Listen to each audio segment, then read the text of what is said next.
A continuación presentaremos distintos temas planteados durante el bloque 3 de la materia de Historia de México y sus repercusiones en Yucatán. Como primer punto tenemos el proyecto político de Maximiliano de Habsburgo. El imperio de Maximiliano en México, también conocido como Segundo Imperio Mexicano, fue un régimen de gobierno monárquico instaurado en dicho país entre 1864 y 1867 como producto de la segunda intervención francesa en México. A la cabeza de este imperio estuvo Fernando Maximiliano de Habsburgo, archiduque de Austria, en alianza con los sectores conservadores del país y la Iglesia Católica. Este imperio dependía de las tropas europeas, sobre todo de las tropas francesas, para defenderse de las insurrecciones de los rebeldes republicanos encabezados por Benito Juárez y los miembros del Partido Liberal con apoyo de los Estados Unidos.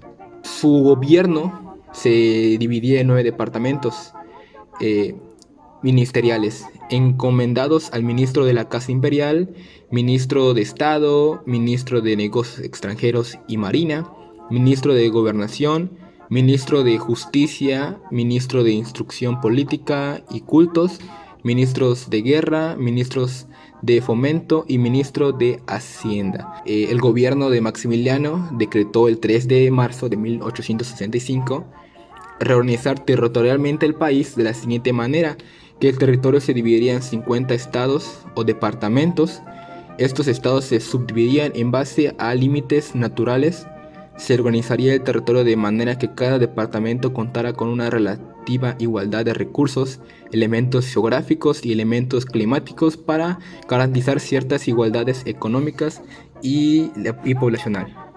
Durante el gobierno de Juárez, los puntos más importantes podrían ser en lo económico, en donde se impulsó la reestructuración de las finanzas públicas, como lo puede ser que le quitaron terrenos a la iglesia para que sean usados para la gente indígena. Sin embargo, esto fue contraproducente, ya que esos terrenos fueron obtenidos, fueron usados por hacendados, y esto impidió que la gente indígena que era pobre pudiera progresar, sino que se regresara a lo mismo. También hicieron que se trajera inversiones extranjeras, como lo puede ser la creación de caminos que conectaban distintas ciudades. Y por último, y más relevante por así decirlo, fue que se creó el ferrocarril que unía la Ciudad de México con el puerto de Veracruz. En el periódico se crea revistas y periódicos de circulación nacional. Recordemos que en esa época la Constitución decía que había libertad de imprenta y de pensamiento.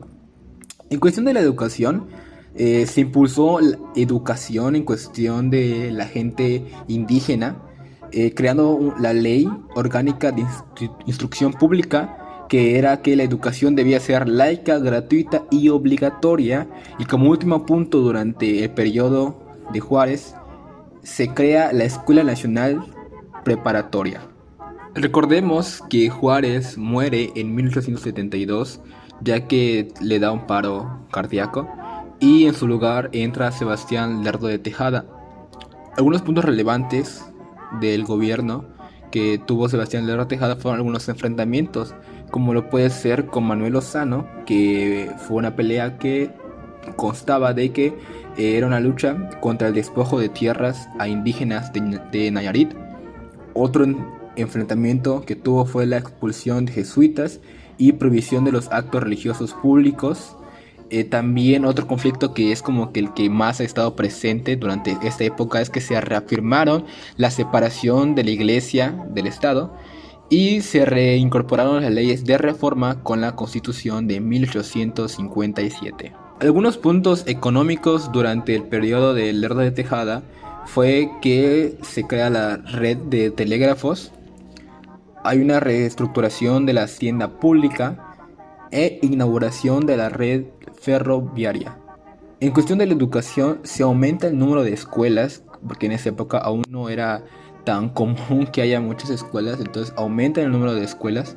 La educación tenía que ser para todos, se decreta que tenía que ser ahora para todos. Y como último punto, pero no menos importante, es que se crea la Escuela Mexicana de la Lengua. Por último tenemos a Porfirio Díaz. Porfirio Díaz es una de las figuras más polémicas y conocidas de la historia de México. Entre héroe y villano, parece que después de muerto, todo el tiempo anda causando conflictos. Que si era bueno o que si era malo, este es uno de los eternos debates.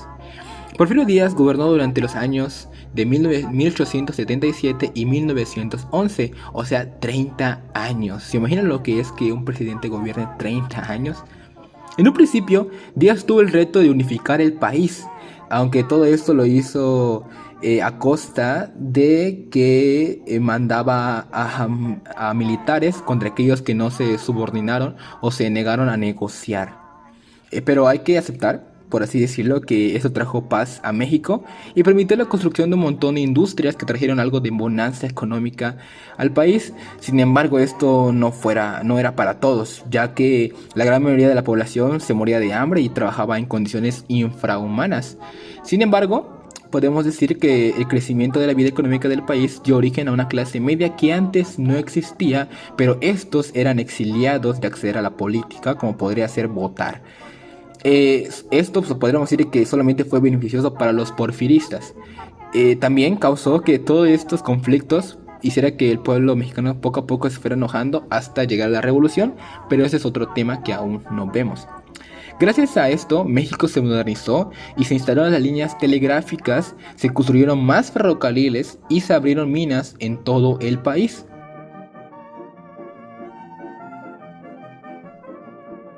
El porfiriato también trajo un montón de bonanza artística y cultural. Se levantaron monumentos, teatros y se impulsó la educación científica. Eso sin contar la inauguración de la Universidad Nacional. Porfirio Díaz cambió las leyes tantas veces para que se quedara en el poder presidencial que pasó de 4 a 6 años de gobierno de un presidente. Todas las elecciones estaban arregladas, a veces ganaba incluso por unanimidad. A lo mejor realmente los mexicanos lo querían, quizás, no sabemos, ¿verdad? Como último punto tenemos a la sociedad durante el porfiriato. Recordemos que se dividía en 3 sectores de población, por así decirlo, que era la clase alta, la clase media y la clase baja. Podemos decir que algo bueno que trajo el porfiriato fue que hubo una nueva sociedad, que era en este caso la clase media. Durante el porfiriato, las diferencias sociales se extremaron, mientras que las clases altas tuvieron un auge económico y cultural, llegando a vivir en condiciones iguales a las que poseían las sociedades europeas de esa época, debido a un afrancesamiento de la población mexicana. La clase media se dedicaba a labores tales como el comercio, algunas industrias y artesanías, así como trabajos en distintos niveles de empleos públicos, accediendo a la educación, lo que permitió un modo de vida mejor que el de la clase baja. Por último, la clase baja era en la mayoría de la población y se componía principalmente de obreros y campesinos, quienes vivían al margen de los progresos técnicos y sociales que se daban en la época, al grado de que la clase baja era prácticamente letrada y vivían con una economía de subsistencia y estaban mal alimentadas. Las duras jornadas apenas aportaban alimentos básicos insuficientes como pueden ser maíz, chile, jitomate, calabaza y frijol, que por así decirlo era como la canasta básica, pero no de la gran mayoría de la población, solamente de la clase baja. Recordemos que la clase alta vivía como sociedades europeas. Por último, podemos decir que uno de los pilares más importantes por el cual el porfiriato poco a poco fue acabando fue el sector de la población de la clase baja, ya que esta población sufrió bastante, ¿ok? Tuvieron una reducción del salario, trabajaban jornadas muy largas, eran maltratados por los patrones y tenían deudas inmensas con las tiendas de raya. Aunado a esto que había una desigualdad de derechos, provocando el surgimiento de movimientos campesinos y obreros que se levantaron en armas, que si bien en un principio fueron sofocados, ya que Porfirio Díaz los mandaba a matar con la mítica palabra de mátalos en caliente, fueron el nacimiento de la revolución que posteriormente surgió, encabezada en un principio por Ignacio y Madero y varios jefes militares, obreros y campesinos, bajo el lema de sufragio efectivo y no reelección.